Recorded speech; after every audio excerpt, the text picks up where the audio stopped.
आज Siddhivinayak charitable trust तरफ Siddhivinayak charitable trust अध्यक्ष बड़ भाई सत्यप्रिय बेहेरा उपस्थित रे आज साधारण जनसाधारण मानक आखि पर चक्षु परीक्षा करा जायछि मागणा चश्मा बंटन करा जायछि प्रकार रोग पाई मेडिसिन मागणा मेडिसिन डिस्ट्रीब्यूशन करा जायछि विगत दिन मानकरे आमे मागणा कमल बंटन करितिलु आम ट्रस्ट माध्यम रे सत्य भाईंकर निष्पत्ति रे ट्रस्ट रे आमे कमल बंटन करितिलु आज औषध बंटन होउछि मागणा चश्मा बंटन होउछि आगामी दिन रे खरा दिन आसिले आमे गरीब जनसाधारण मानक आम ट्रस्ट माध्यम रे आम ट्रस्ट रो अध्यक्ष सत्यप्रिय बेहेरांकर जो भली भाव रे कार्यक्रम चली रही ए कार्यक्रम सबु बेले जनसाधारण हित पई चलछि कोनोसी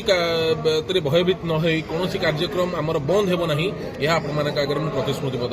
दउछि चैरिटेबल ट्रस्ट तार अध्यक्ष Satyapriya Behera son of the soil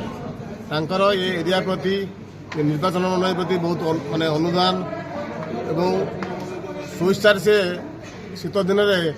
500 Kamal ठाकुराणी melon पड़िया करते आज भी से ठाकुराणी पछपटे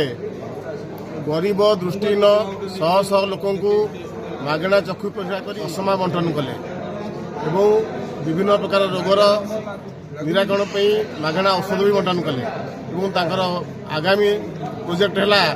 खरा दिन में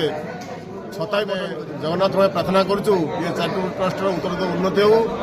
सत्यप्रिय माने चलापथ कुशमित हो। धन्यवाद। खुशी लगुच आम खुशी कौन माने जो गरीब जो माने भुवनेश्वर जापारे आखि परीक्षा करें से बहुत खुशी और से आशीर्वाद सदा सर्वदा सत्यप्रिय बाबू रही।